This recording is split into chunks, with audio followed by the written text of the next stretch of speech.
समाधान समाधान समाधान समाधान समाधान समाधान।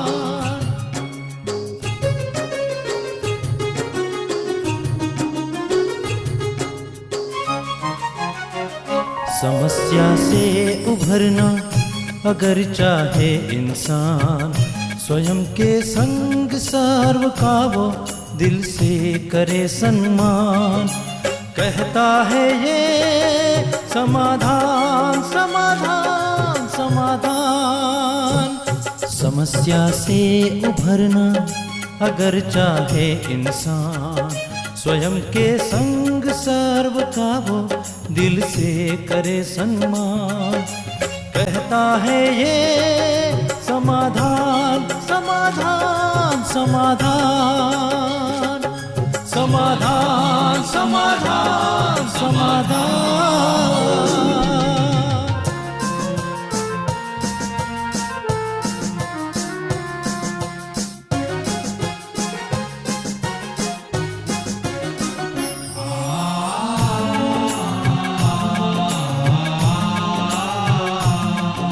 तनाव बन मुटाव की अगन से स्वयं तू संभल ले, है इसी में शान।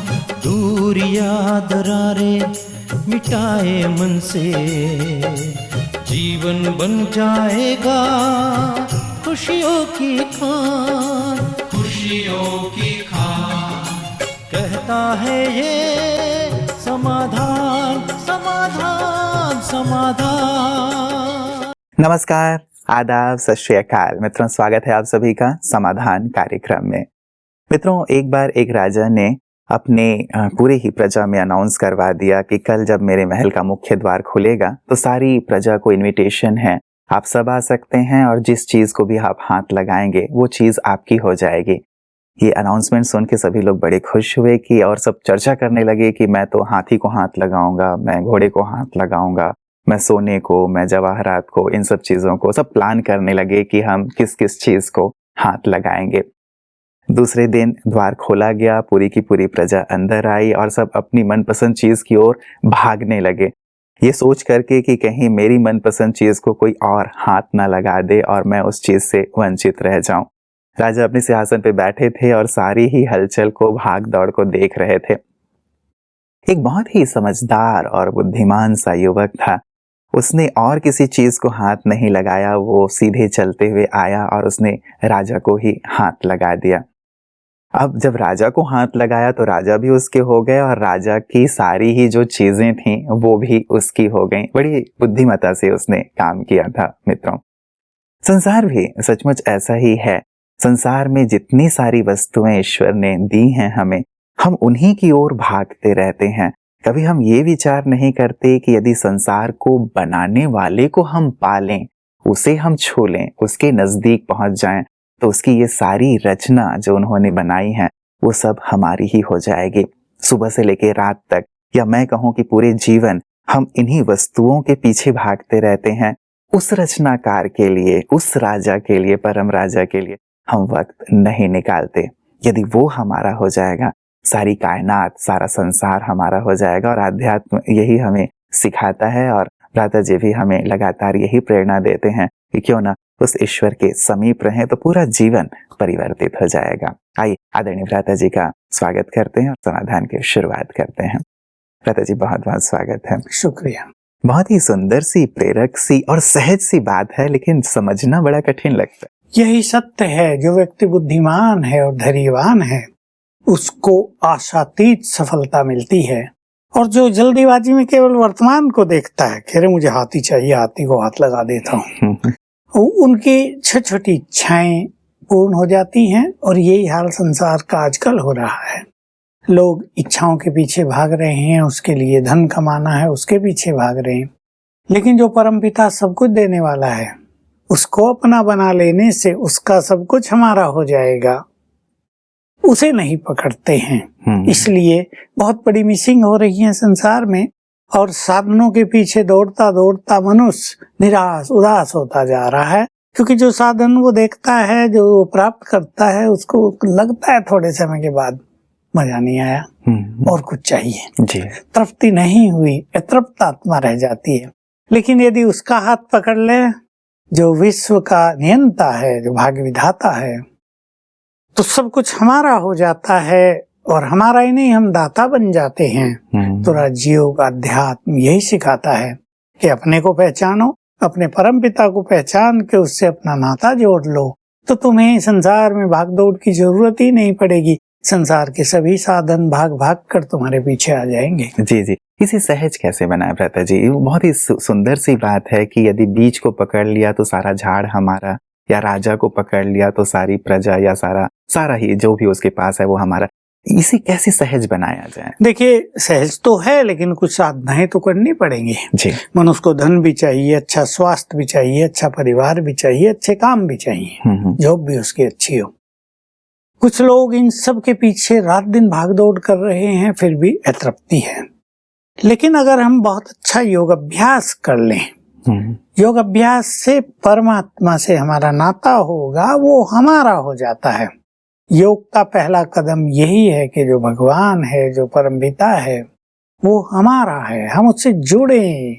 हम जैसे वो हमारा रिलेटिव है, हमारा सच्चा पिता है, हम उसकी संतान है, परिवार है, ये इसमें हम आ जाएं जरा। जी जी। और जितना जितना हम योग अभ्यास करते हैं, हमारी आंतरिक शक्तियां बढ़ती हैं, हम इस संपूर्ण प्रकृति के मालिक बनते जाते हैं। यद्यपि ये बात बहुत गहरी है, आम व्यक्ति इसको न समझ पाएगा। जैसे जैसे हमारी आंतरिक प्योरिटी बढ़ेगी, हमारी आंतरिक शक्तियां बढ़ेंगी, इस संपूर्ण प्रकृति के हम मालिक होंगे।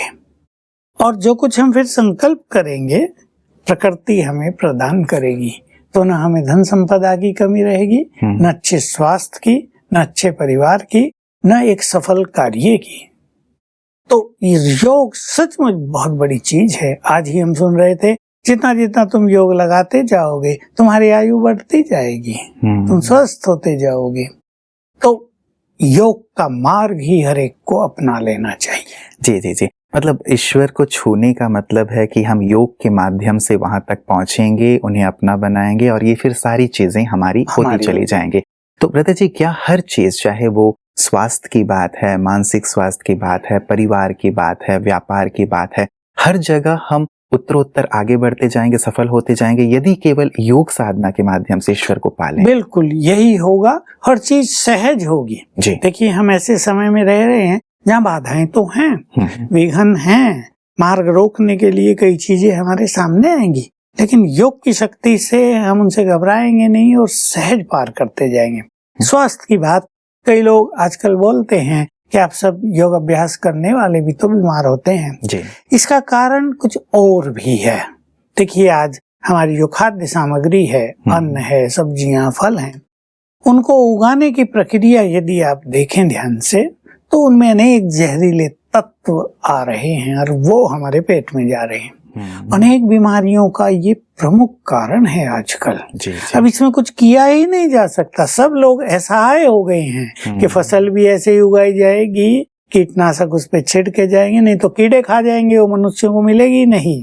तो कीटनाशक ऐसे अब निकाले हैं हमारे योगिक खेती वालों ने भी, गाय के गोबर से और गाय मूत्र से। तो उससे ऐसी खाद तैयार की जाती है कि उसकी थोड़ी सी मात्रा ही वो सब काम कर देती है, जो आजकल के ये पेप्टिसाइड और रसायन बहुत सारे कर रहे हैं। तो इन बीमारियों का बहुत बड़ा कारण ये इस तरह का जो अन्न उगाया जा रहा वो भी है। लेकिन योग बल से, जो योग बल में रहने वाले मनुष्य हैं, वो भोजन को दृष्टि देकर जब अभ्यास करते हैं, मैं परम पवित्र आत्मा हूँ, अगर वो मिस न करें इसे, तो भोजन में जो इस तरह की जो भी इम्प्योरिटी होगी वो नष्ट हो जाएगी और इस तरह के भोजन या फल या सब्जियों का बुरा इफेक्ट हमारे स्वास्थ्य पर नहीं आएगा। इसलिए योग एक ऐसा मार्ग है जिससे हम एक अच्छा स्वास्थ्य भी प्राप्त कर सकते हैं। जी। स्वास्थ्य के साथ में और कुछ चीजें जोड़ देना चाहूंगा। मान लो अस्वस्थ हम हो गए और हम एक अच्छे योगी हैं, तो सहज दवाइयां मिलेंगी, डॉक्टर सहज डायग्नोज करेगा, सहज हम ठीक हो जाएंगे। पैर भी टूट गया है ना, 15 दिन में फिर वैसे हो जाएंगे। और मान लो हमारे पास योग बल नहीं है, तो कांटा भी चुभ गया है ना, वो बड़ा घाव बन जाएगा। डॉक्टर टाइम पे मिलेगा नहीं, हम डॉक्टर के पास गए हैं, डॉक्टर छुट्टी पे है आज, डॉक्टर 4 घंटे के बाद मिलेगा, इतने परेशान होते रहेंगे। तो योग में एक ऐसी शक्ति है कि सब कुछ हमारे अनुकूल बना देता है वो। जी जी जी। इसलिए योग एक सर्वोत्तम मार्ग है। बिल्कुल, मतलब ये कह लिया जाए कि जब हम योग में हैं तो ईश्वर हमारे लिए सब कुछ सहज कर देते हैं, सरल कर देते हैं और हमारे मन और चित्त को भी आनंदित करते हैं। बहुत सारे लोग ऐसे हैं ब्रदर जी जो धर्म को या ईश्वर के नाम को कहते हैं कि अफीम की तरह है, ऐसा कुछ है नहीं, लेकिन व्यक्ति को केवल ऐसे बरगलाया जाता है या धर्म के नाम पे एक अफीम के रूप में उसे दिया जाता है ताकि उसके मन को सांत्वना मिले। ऐसी भाई एक तबका है। ये वो लोग कहते हैं जो भगवान को जानते नहीं है, वो केवल मानते हैं पर उसको जानते नहीं। अगर हम उसको जान लें तो हमें पता चलेगा वो एक सत्य सत्ता है, वो कल्पना नहीं है, वो सृष्टि का बीज है, वो हमारा परम पिता है, वो हमें बहुत प्यार करता है, वो हमारा बहुत ध्यान रखता है। तो शर्त यही है कि हम उसकी कुछ आज्ञाओं का पालन कर लें। जी जी जी जी। तो ये जो ऐसे लोग बोलते हैं या मानते हैं उनको वास्तव में सत्य ज्ञान है नहीं, इसलिए वो बोलते हैं। जी जी जी जी। वो दिखाने की बात करते हैं, यदि है तो हमें दिखाओ ताकि हम माने। दिखाया भी जा सकता है लेकिन उसके लिए ऐसे मनुष्य को कुछ साधनाएं करनी पड़ेंगी, अपने तीसरे नेत्र को खोलना पड़ेगा। उसमें जो गंदगी उन्होंने भर ली है, निगेटिविटी भर ली, उसको क्लीन करना पड़ेगा, तब तीसरे नेत्र से वो देखा जाता है। जी जी। अब कोई कहे हवा चल रही मुझे दिखाओ, मैं तो नहीं मानता। हवा चल रही मैं कैसे मानूं? तो हवा दिखाई थोड़ा जा सकती है। जी जी जी। मतलब ये तर्क के विषय से कहीं ज्यादा अनुभव का विषय है। एक बात इस संदर्भ में और ब्रदर जी, फिर मैं मेल्स की ओर आऊंगा। कई लोग कहते हैं भूखे पेट भजन न होए गोपाला। जब तक पेट भूखा है, अन्न नहीं है, तब तक वो ईश्वर की याद भी नहीं आती। तो क्या ऐसा हो सकता है कि ईश्वर कुछ दे दे उसके बाद हम भजन करना शुरू करें? तो दे ही रहा है। ये सत्य है कि भूखे पेट तो योग भी नहीं लगेगा क्योंकि वो पेट ही खींचता रहेगा बुद्धि को। जी जी। इसलिए भोजन और सब ठीक ठीक सुविधाएं होना परम आवश्यक है। ऐसे तो नहीं कि हमारे पास नहाने को पानी नहीं है और हम कहें भाई हम तो ठीक ठाक रहेंगे। देखो पानी एक आवश्यकता है, वो भी तो होना चाहिए ना हमारे पास। घर में खाने के सब चीजें, सोने के साधन, एक मकान, ये सब होना चाहिए। लेकिन अगर हम योग मार्ग पे चलते हैं तो परमात्मा की ओर से भी ये सब चीजें सहज प्राप्त हो जाती हैं। बिल्कुल। मतलब यदि हमारे पास अन्न नहीं है, घर नहीं है या अन्य इस प्रकार के अभाव हैं जो आवश्यक चीजें हैं, ऐसी स्थिति में भी यदि हम योग करते हैं तो इनकी हमें सुविधा प्राप्त हो जाएगी। जी जी जी। चलिए पता जी, एक सुंदर सी बात है कि ऐसे लोग भी जो अभाव में हैं वो भी परमात्मा को याद करके ये सारी चीजें प्राप्त कर सकते हैं। याद ही नहीं करना, उसे योग युक्त होना है। याद के लिए तो कह देंगे हम तो रोज याद करते हैं, राम राम करते हैं। ये नहीं, उससे कनेक्शन जोड़ना होगा। क्योंकि ऐसे कम से कम कई हजार ऐसे हमारे सामने उदाहरण होंगे जो बिल्कुल बहुत गरीब आए थे और अब एक अच्छी स्थिति में है।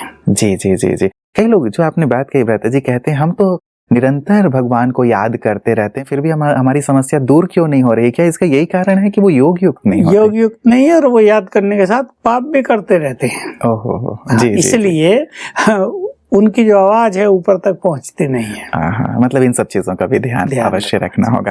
भ्राता जी पहले मेल की ओर लिए चलता हूँ आपको। ये सीमा जी हैं, ये कहती हैं कि कुछ समय पहले मेरी माताजी की मृत्यु हो गई और उन्होंने जो अंतिम इच्छा रखी थी मुझसे, वो इच्छा मैं पूरी नहीं कर पाई उनकी मृत्यु से पूर्व, जिसके कारण मेरा मन बहुत खिन्न रहता है, उदास रहता है और जिसके कारण अब मैं डिप्रेशन में जाने लगी हूँ।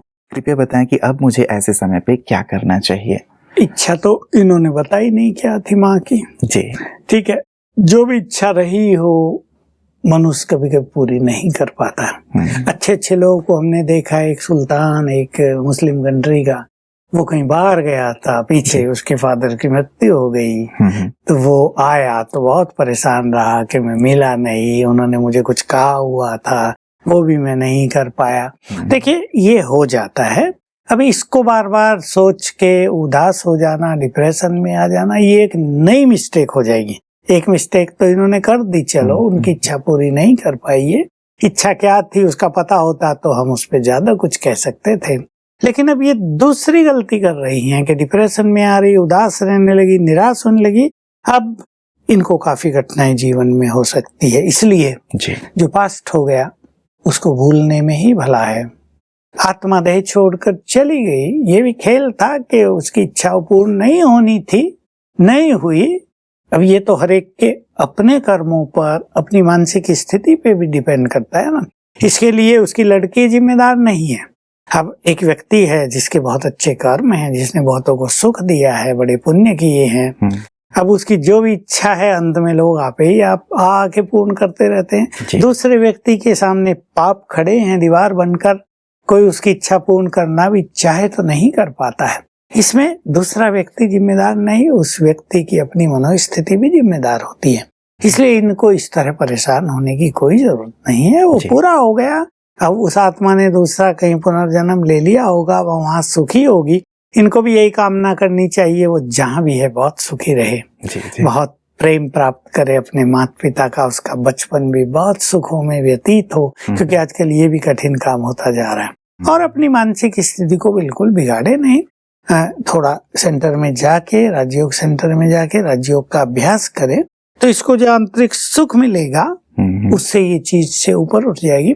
और अपनी माँ के लिए ये दिन को बार बार वो संकल्प आता ही है। जी जी, हर्ट होती हैं ये, तो 21 दिन योग अभ्यास कर लें उनके लिए, उनको योगदान दे दें।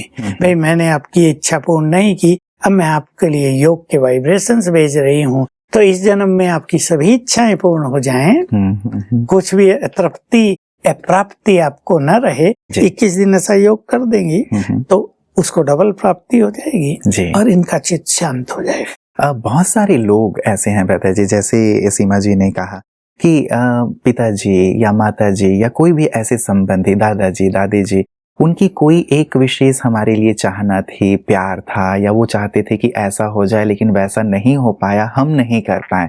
वो गिल्ट अब फील होता है कि काश हम थोड़ा सा करते तो वो आत्मा बहुत तृप्ति के साथ जा पाती।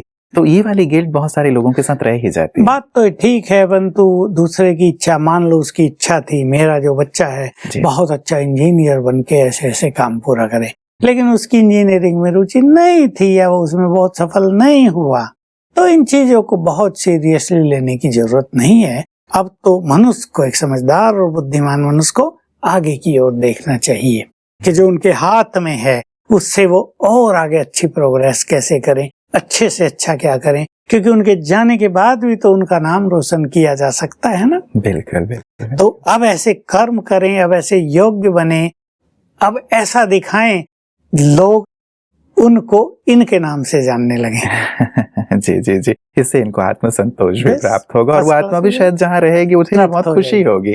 जी जी जी जी।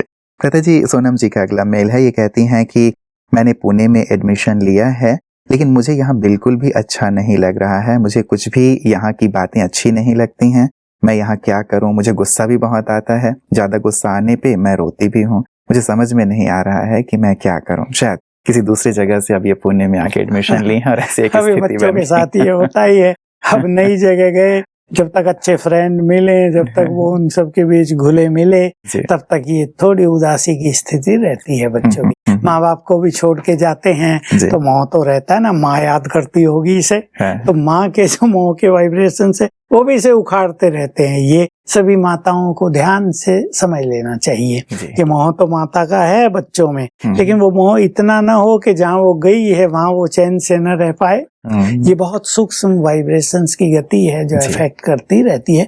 अब इसको तो यही सोचना है कि मैं तो यहाँ पढ़ाई के लिए आई हूँ, किसी और एंजॉयमेंट के लिए नहीं, अब मुझे पढ़ाई पे ध्यान देना है। तो इसकी एनर्जी जब पढ़ाई में लगने लगेगी ना तो बाकी सब चीजों को ये भूल जाएगी और मोह भी धीरे धीरे हल्का हो जाएगा, क्योंकि आखिर कुछ करना है तो माँ को छोड़ के तो जाना ही पड़ता है। लड़की की शादी होती है तो भी तो माँ को छोड़ के जाती है, नए घर में जाती है, 2-4 दिन थोड़ा पराया पराया लगता है, फिर क्योंकि उसे वहीं रहना है, सब उसके अपने हैं, भूल मिल जाती है तो ठीक हो जाता है। तो पढ़ाई पे ये ध्यान दें। और तब तक मैं मास्टर सर्वशक्तिवान हूँ, मैं एक महान आत्मा हूँ, मैं बहुत खुश नसीब हूँ, मैं बहुत भाग्यवान हूँ। सवेरे उठते ये संकल्प किया करे 5-5 बार, तो मन एक एनर्जी को प्राप्त करेगा और बहुत जल्दी इनका मन लग जाएगा। जी जी जी, चलिए हमारी भी कामना रहेगी भ्राता जी कि जल्दी से जल्दी ये उस चीज से बाहर निकल आए, क्योंकि अब पढ़ाई में भी फोकस नहीं कर पा रही होंगी। आइए भ्राता जी, मैं आपको अगले मेल की ओर लिए चलता हूँ। ये मधु सक्सेना जी का है। ये कहती हैं कि सूरज भाई जी ओम शांति, मैं 12th में हूँ और मेरे मम्मी पापा और छोटा भाई नासमझ हैं। आप कहते हैं पेरेंट्स की दुआएं मिलनी चाहिए, पर ये तीनों मुझे बहुत परेशान करते हैं और बद्दुआएं भी देते रहते हैं। मैं थक गई हूँ। हमारे घर में एक रूम में गीता पाठशाला चलती है, दूसरे कमरे में शॉप खोला है पापा ने, और बहुत समझाने के बाद भी उन्होंने सिगरेट और गुटखा जैसी छी चीजें इस दुकान में रखी हुई हैं। जिस घर से पवित्रता की खुशबू आनी चाहिए थी, वहां पे सिगरेट की गंदगी बदबू आती रहती है। लोग भी गीता पाठशाला में क्यों आएंगे ये सब देख के? और मैं घर साफ करके ट्यूशन जाती हूँ और ये तीनों मिलके घर गंदा कर देते हैं। मैं थक गई हूँ। लोगों ने आना भी गीता पाठशाला में छोड़ दिया है क्योंकि गंदगी बहुत करते हैं ये तीनों। फिर जब मैं कहती हूँ कि आप लोग क्यों घर गंदा करते हो, तो बद्दुआएं देते हैं।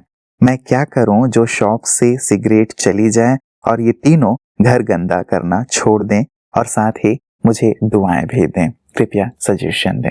12th में हैं मधु जी। माँ बाप ना समझ है बेचारी को, ये भी फील, लेकिन इनकी बात समझदारी भरी लग रही है, इसलिए ये उन्हें ठीक करना चाहती है और निश्चित रूप से ठीक कर लेगी। मैं कहूँगा थोड़ा बीए कर लो तो ताकत आ जाएगी और पावरफुल हो के तीनों को ठीक कर देना फिर अच्छी तरह से। जी। तो होते हैं कई लोग अभी धन के लोभ में उसने सिगरेट और इन चीजों का बिजनेस शुरू कर दिया, इसमें ज्यादा पैसा मिलता होगा या ग्राहक ज्यादा आते होंगे, लेकिन जिनके घर में आध्यात्मिकता की लहर चलती हो, इसने ठीक कहा जी। सुगंध आनी चाहिए थी पवित्रता की, वहां से भी बदबू निकलती है, बिल्कुल अच्छी बात है। और मैं इसके विचारों को अप्रिशिएट करता हूँ कि छोटी आयु में इसके इतने सुंदर विचार हैं। अब ये एक काम किया करें, सवेरे 5 बजे, बल्कि वो अगर ज्ञान में है माँ बाप तो तब जगे होंगे, तो 4 बजे करे। अपने माँ बाप को आत्मा देखकर एक तो 5-7 मिनट अच्छे वाइब्रेशंस दें, और फिर जो बात ये उन्हें मुख से कहना चाहती है और वो नहीं समझते हैं, ये माइंड टू माइंड कहे, क्योंकि उस टाइम उनका सबकॉन्शियस माइंड जगा होगा, तो इनके जो विचार हैं उसका सबकॉन्शियस माइंड ग्रहण करने लगेगा और उनके विचारों में परिवर्तन आने लगेगा। जैसे मान लो ये कहना चाहती हैं कि ये जो सिगरेट और गुटखा आदि पान तंबाकू का धंधा है ये अच्छा नहीं, से छोड़ दो, तो सवेरे उठ के ही उनको कहेंगी, तुम तो पवित्र आत्मा हो, तुम तो देवकुल की महान आत्मा हो, तुमने तो भगवान का ज्ञान लिया है, उसकी तुम पे नजर है, अभी ये धंधा छोड़ दो, ये ईश्वरीय आज्ञाओं के प्रतिकूल है, इससे तुम्हारा अच्छा स्पिरिचुअल प्रोग्रेस भी नहीं होगी, और तुम्हारी गीता पाठशाला तुमने खोली अनेक आत्माओं का कल्याण करने के लिए, ये छोड़ने से अनेक लोग तुम्हारे पास ज्ञान लेने आएंगे कि देखो इसने बड़ा त्याग किया। ऐसे उससे माइंड टू माइंड बात करेंगे, तो उस व्यक्ति के मन में वही विचार कुछ दिन के बाद उठने लगेंगे और इसका काम हो जाएगा। हो सकता है उस स्थान की डिमांड ग्रामीण एरिया हो सकता है, जहाँ पे सिगरेट या शराब या ये तंबाकू गुटखे जो प्रचलन है यही बिकते हों और कुछ ज्यादा बिकता ना हो और सोर्स ऑफ इनकम ज्यादातर यही रह गया हो, तो कुछ चारा ना दिख रहा हो तो और क्या किया जा सकता है? ऐसे में इन्हें थोड़ा सा अलग दुकान खोल लेनी चाहिए।